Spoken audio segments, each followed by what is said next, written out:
स्वागत है। इस वीडियो में बने रहिए और नए नए बैंकिंग अपडेट्स के लिए हमें लाइक, सब्सक्राइब और शेयर करें। आज हम सीधे इकोनॉमिक टाइम्स अवार्ड्स 2025 से फाइनेंस मिनिस्टर निर्मला सीतारमण की जो बड़ी घोषणाएं हुई हैं उन्हें समझने वाले हैं। देखिए, ये घोषणाएं बैंकिंग की तैयारी करने वालों के लिए बहुत ही जरूरी हैं, क्योंकि इनसे हमें देश की आर्थिक दिशा का सीधा सीधा पता चलता है। तो चलिए इस बेहद जरूरी टॉपिक को और गहराई से जानते हैं और देखते हैं कि आने वाले समय में बैंकिंग सेक्टर में क्या बड़े बदलाव हो सकते हैं और हाँ, ये एग्जाम्स के लिए क्यों इतने महत्वपूर्ण हैं। आज हम इन 5 हिस्सों में पूरी बात को समझेंगे। सबसे पहले इवेंट और चीफ गेस्ट कौन थे, फिर किन बिजनेस लीडर्स को सम्मान मिला, अर्थव्यवस्था पर एफएम का क्या संदेश था, बैंकिंग सेक्टर के लिए क्या खास निर्देश दिए गए और आखिर में एग्जाम के लिहाज से ये सब क्यों जरूरी है। तो शुरुआत करते हैं सेक्शन 1 से और सबसे पहले जानते हैं इस इवेंट और इसकी चीफ गेस्ट के बारे में। अब देखिए, निर्मला सीतारमण जी जो हमारी वर्तमान वित्त मंत्री हैं, उनके हर फैसले का असर सीधा हम सब पर पड़ता है, बैंकों के काम करने के तरीके से लेकर ब्याज दरों तक। और यही चीजें आगे चलकर नौकरी पैदा करने और महंगाई को कंट्रोल करने में भी एक अहम भूमिका निभाती हैं। तो ये जो प्रतिष्ठित कार्यक्रम था द इकोनॉमिक टाइम्स अवार्ड्स, इसमें वो मुख्य अतिथि के रूप में शामिल हुई और ये एक ऐसा मंच था जहां देश के सबसे बड़े और प्रभावशाली बिजनेस लीडर्स एक साथ इकट्ठा हुए थे। चलिए अब आगे बढ़ते हैं और देखते हैं कि इस कार्यक्रम में किन प्रमुख बिजनेस लीडर्स को उनके बेहतरीन योगदान के लिए सम्मानित किया गया। यहाँ पर 2 सबसे बड़े अवार्ड्स दिए गए। एक था business reformer of the year और दूसरा business leader of the year.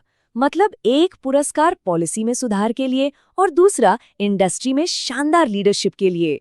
देखिए, एन चंद्रबाबू नायडू ने जो निवेशक अनुकूल नीतियां अपनाई, जैसे कि बिजनेस के लिए अप्रूवल आसान कर दिए, सरकारी कामकाज का झंझट कम किया, उसका नतीजा क्या हुआ? गूगल जैसी बड़ी कंपनी ने आंध्र प्रदेश में अपना डेटा सेंटर खोला, जिससे राज्य में बहुत बड़ा निवेश और रोजगार आया। और JSW ग्रुप के चेयरमैन सज्जन जिंदल का ये कोट सच में बहुत शक्तिशाली है। ये दिखाता है कि जब आप देश के लिए कुछ बना रहे होते हैं तो असफलता का डर बहुत छोटा लगने लगता है। उनका जुनून हमेशा भारत की विकास गाथा का हिस्सा बनने का रहा है।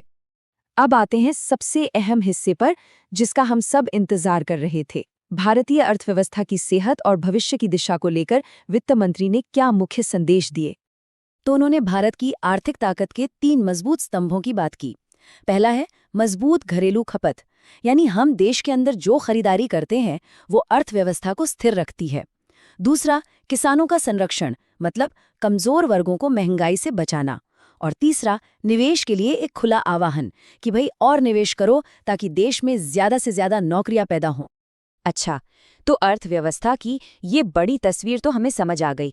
अब हम उस हिस्से पर आते हैं जो बैंकिंग की तैयारी करने वालों के लिए सबसे ज्यादा जरूरी है, बैंकिंग क्षेत्र के लिए दिए गए खास निर्देश। जरा सोचिए, आज के समय में बैंकों और वित्तीय संस्थानों के लिए सबसे बड़ा नया खतरा क्या हो सकता है? जवाब है AI आधारित साइबर हमले। वित्त मंत्री ने साफ साफ चेतावनी दी कि आर्टिफिशियल इंटेलिजेंस का इस्तेमाल करके जो शातिर हमले हो रहे हैं वो बहुत गंभीर खतरा है।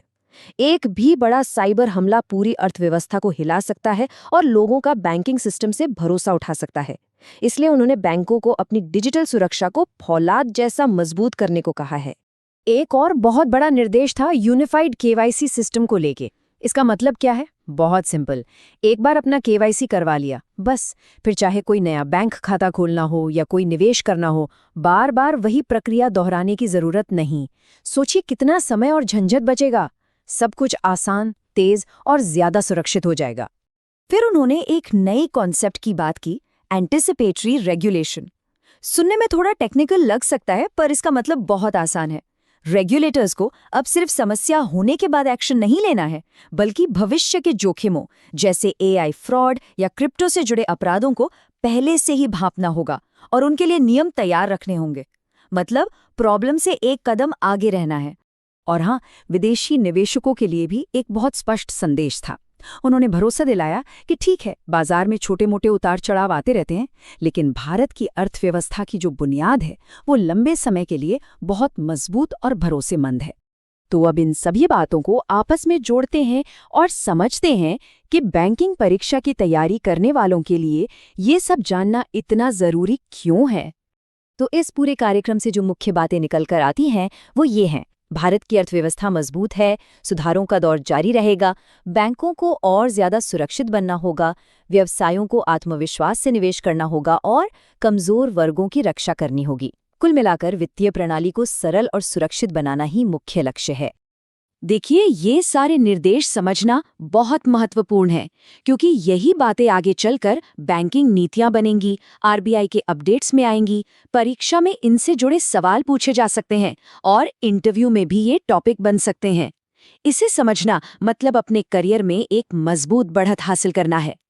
तो संक्षेप में कहें, ईटी अवार्ड्स 2025 में वित्त मंत्री ने एक मजबूत, सुरक्षित और भविष्य के लिए तैयार बैंकिंग सिस्टम का विजन पेश किया, जिसमें यूनिफाइड केवाईसी और एआई खतरों से बचाव पर खास जोर दिया गया। ऐसे ही रोजाना बैंकिंग अपडेट्स के लिए हमारे चैनल को लाइक, सब्सक्राइब और शेयर करना बिल्कुल ना भूलें। मिलते हैं